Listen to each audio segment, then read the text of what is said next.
Hello my dear family, I am back with Super 6. இன்னைக்கு Super 6ல next set of advanced English phrases பார்க்க போறோம். If you are ready, let's get started. Never stop learning, never stop growing, never stop seeking the brightest star. Lesson போகிறதுக்கு முன்னாடி சென்னையில் இருக்கிற நுங்கம்பாக்கம்ல இருக்கிற Kaizen Academyல media ரிலேட்டடான news reading course நம்ம புதுசாக ஸ்டார்ட் பண்ணியிருக்கிறோம். செப்டம்பர் 1st இருந்து கோர்சஸ் கமென்ஸ் ஆகுது. யாரெல்லாம் என்ரோல் பண்ணணும், நியூஸ் ரீடிங் உங்களோட பேஷனாக இருந்தது அப்படின்னா நீங்கள் ஸ்க்ரீனில் தெரிகிற இந்த நம்பருக்கு கால் பண்ணியோ வாட்ஸ்அப் பண்ணியோ அதை பற்றின டீட்டெயில்ஸ் கேட்டுக்கலாம். Hari up for your admissions. Okay, thank you so much. இப்போ நம்ம லெசனுக்குள்ளே போகலாம். Number 1 in our list is normal English first பார்க்கலாம். சாரி, ஐ ஃபெல் அஸ்லீப். இப்போ யார்கிட்டையாவது நம்ம சேட் பண்ணிட்டு இருக்கிறீங்க. ஸோ சேட் பண்ணிட்டு இருக்கும்போதே நீங்கள் ஆன்லைனில் இருந்துகிட்டே அப்படி அசந்து தூங்கிட்டீங்க அப்படின்னா what happen, are you there? So அந்த மாதிரி உங்களுடைய ஃப்ரெண்ட்ஸ் கேட்குறாங்க அப்படின்னா அதுக்கு நம்ம சாரி ஐ ஃபெல் அஸ்லீப் அப்படின்னு சொல்லிக்கலாம். சாரி, நான் அசந்து தூங்கிட்டேன் அப்படின்னு இது நார்மலாக சொல்லுவோம். இதுவே நம்ம அட்வான்ஸ்டு இங்கிலீஷில் எப்படி சொல்லலாம் அப்படின்னா சாரி ஐ nodded off அப்படின்னு சொல்லலாம். சாரி ஐ nodded off அப்படின்னு சொல்லலாம்.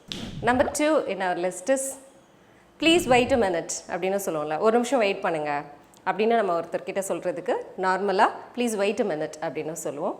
இதை அட்வான்ஸ்டாக எப்படி சொல்லலாம் அப்படின்னா give me a sec அப்படின்னு சொல்லலாம். give me a second, செகண்டோட செகண்டை நம்ம ஷார்ட்டாக நம்ம give me a sec அப்படின்னு சொல்லிக்கலாம். Okay, number 3 in our list is இப்போ யாராவது நம்ம ஏதாவது ஒரு பார்ட்டிக்கோ ஃபங்க்ஷனுக்கோ போயிட்டு வந்திருக்கிறோம் அப்படின்னா ஃபங்க்ஷன் எப்படி இருந்தது, பார்ட்டி எப்படி இருந்தது அப்படின்னு ஒருத்தங்க கேட்குறாங்க அப்படின்னா அதுக்கு how was the party அப்படின்னு கேட்பாங்க. அது நம்ம சொல்லும்போது the party was exciting, ரொம்ப பாசிட்டிவாக நம்ம சொல்கிறோம் அப்படின்னா எக்ஸலண்ட்டாக இருந்தது, எக்ஸைட்டிங்காக இருந்தது. இது நார்மல் இங்கிலீஷில் நம்ம சொல்லுவோம். இது அட்வான்ஸ்டு இங்கிலீஷில் எப்படி சொல்லலாம் அப்படின்னா the party was lit அப்படின்னு சொல்லலாம். the party was lit அப்படின்னு சொல்லலாம். Okay, Number 4 in our list is the new technology completely amazed me. ஒரு டெக்னாலஜி பற்றி பேசிகிட்டு இருக்கும்போது இந்த புதுசாக வந்திருக்கிற டெக்னாலஜி அப்படியே பயங்கர இன்ஸ்பைரிங்காக இருக்குது, ரொம்ப என்னை இம்ப்ரெஸ் பண்ணிருச்சு அப்படின்னு சொல்லுவோம் இல்லையா. கம்ப்ளீட்லி அமேஸ்டு மீ, ரொம்ப ஆச்சரியம் ஊட்டுது அப்படின்னு சொல்கிறது. This is normal English. இதை அட்வான்ஸ்டு இங்கிலீஷில் எப்படி சொல்லலாம் அப்படின்னா the new technology blew me away அப்படின்னு சொல்லலாம். The new technology blew me away or I was blown away by the new technology அப்படின்னு சொல்லலாம். I was blown away by the new technology அப்படின்னா it impressed me greatly, என்னை பயங்கரமாக Impress பண்ணிருச்சு அப்படின்றதான் இந்த சென்டென்ஸோட மீனிங்.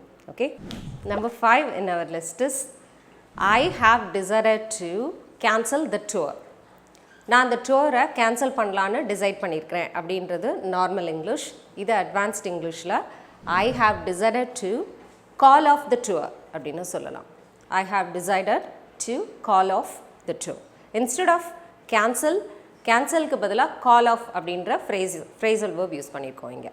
Okay, so the last and final one is can you please slow down. யாராவது ரொம்ப ஃபாஸ்ட்டாக பேசுகிறாங்க அல்லது ரொம்ப வேகமாக போயிட்டுருக்குறாங்க அப்படின்னா hey can you please slow down அப்படின்னு சொன்னால் this is normal English. இது அட்வான்ஸ்டு இங்கிலீஷில் hold your horses அப்படின்னு சொல்லலாம். hold your horses. That's it with the lesson today. இன்னைக்கு ஒரு 6 நார்மல் இங்கிலீஷ் phrases, அதை அட்வான்ஸ்டில் நம்ம எப்படி சொல்கிறது அப்படின்றத பார்த்துருக்கோம். ஸோ இது உங்களுக்கு டெஃபினட்டாக ஹெல்ப்ஃபுல்லாக இருக்கும். டே டு டே லைஃப்பில் நீங்கள் நார்மலாக யூஸ் பண்ணுற நம்ம சென்டென்சஸை ரீப்ளேஸ் பண்ணிவிட்டு இந்த மாதிரி அட்வான்ஸ்டு இங்கிலீஷ் phrases-ஐ நீங்கள் ப்ராக்டிஸ் பண்ணி பார்க்கலாம். Thank you so much for clicking this video. I'll meet you soon with another interesting lesson in the next video. Till then, you take care. It's bye from Malar. See you. Bye-bye.